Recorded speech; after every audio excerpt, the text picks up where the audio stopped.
in the old days. He says we were both a little younger then. Which one is Walter? Huh? That's... Turn it off. Turn it off.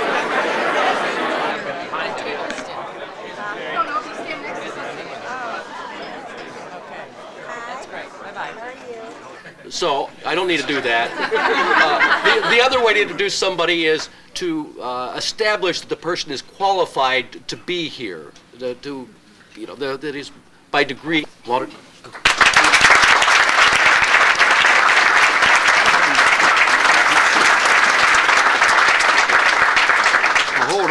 on just a minute. This is a bunch of old friends, and they're friends anyway of the industry, and friends because they're Chicagoans, but I come to functions like this for the introduction. Let's start over. Oh, never mind. I'm a real pioneer in our industry. This man has done practically everything,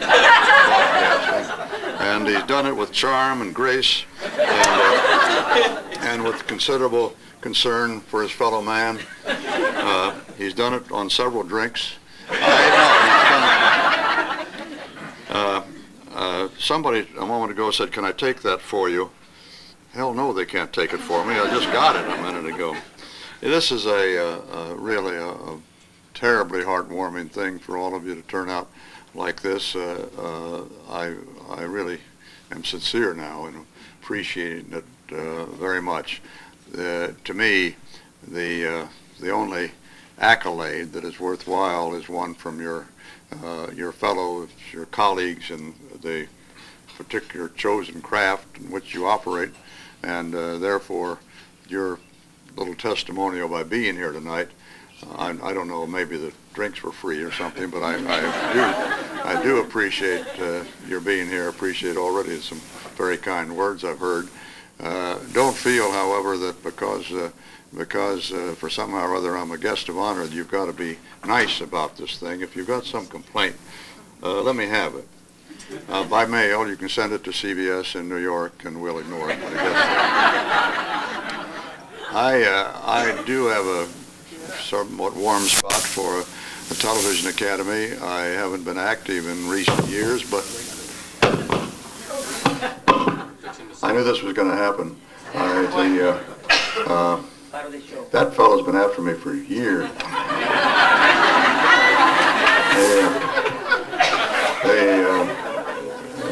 He's been on the internet lately, but now he's showing up in person. I was being a little serious for a moment. I had the great privilege of being one of the organizers of the Television Academy in the most interesting period of the Academy's existence, when the Academy had been founded on two coasts. It was founded basically on the West Coast in the entertainment industry. In New York, Ed Sullivan, who felt that he was Mr. Television at the time, and indeed had some claim to perhaps that thing. He was this dramatic actor. We've got a great shoe tonight, but at least he did put together one of the great entertainment shows of all time when Vaudeville first made its appearance on television and lasted for all the years of the Ed Sullivan Show. But Ed Sullivan felt that he was Mr. Television, and he couldn't stand the idea of the West Coast taking over to the idea of a television academy. So he started one in New York, and immediately challenged the West Coast to not represent itself as the National Television Academy, because we were the National Television Academy in New York. Well, I went along with Ed simply because he bought me drinks at Toots Shor's. I became an acolyte and became the second president of the Television Academy in New York, and therefore, when we merged, the first or second or something president of the National Academy, I think that was what I finally ended up being. I could have been chairman of the restroom committee, but it seemed important at the time. It was a very exciting time, though, in formation of Television Academy and what we wanted to do with it, and the directions in which it would go, whether it would be purely an organization to present a show, a big award show once a year and raise a lot of money and have a lot of fun, or whether it would be a genuine academy that would attempt in some way to help promote the interests of the sciences and arts of television. I'm not sure how it ended up exactly, except that it has turned out to be a very vital organization in the industry, and I'm delighted that's the case. I'm delighted to be here tonight, as every speaker says, but in my case, I mean it. I look forward to shaking a few hands out there. I gather we're going to sit up here at the table and sign your books and your memorabilia and your shirt sleeves and your T-shirts and your leg casts and your baseballs. That is the thing that has ruined autograph signing in the world today. Baseball signing. I advise any of you who think of writing a book, wait until the baseball signing, autographing stage has passed before you write a book, because these idiots come up with a baseball, has nothing to do with anything in my life, except I know that 4 strikes and you're out. And here I'm standing around trying to sign this sphere that was never meant to be signed in the first place. So just to be on guard against that sort of thing.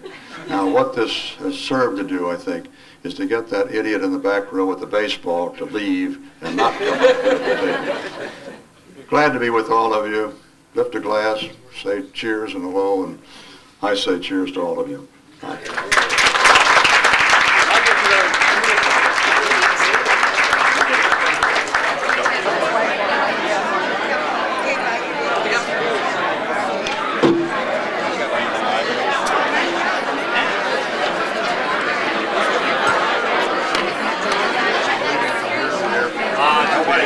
Too bad, because it was on all over.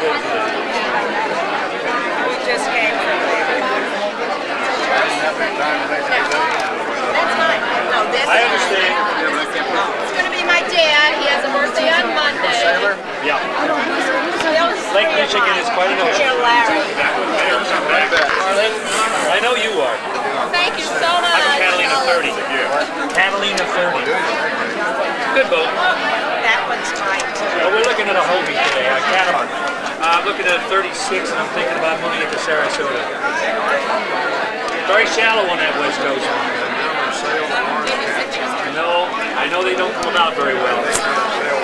Oh yeah, I'm going to try it. Yeah, no, that's it. Just kind of be the center of anything going on. This is good.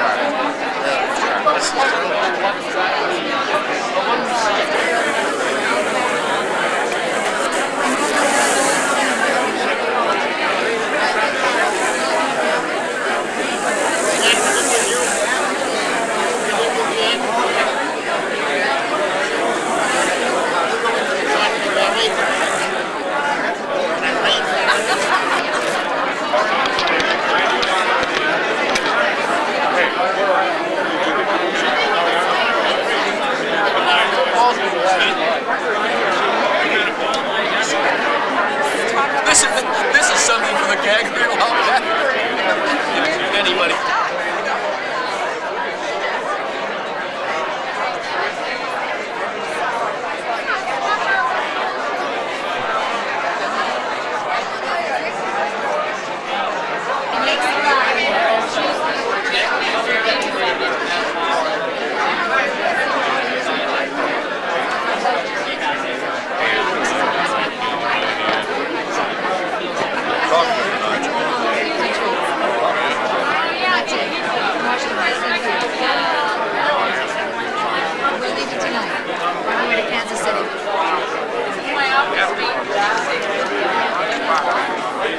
This gentleman gave you this book for Reggie,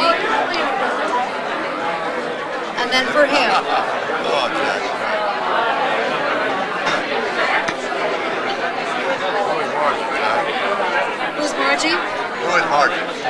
flying here for our company. I don't have to ask you any more questions. I just thought it was a granddaughter. I'd like to know. If it was a friend of yours, I don't want to know anything. No more explanations. Thank you. Yeah.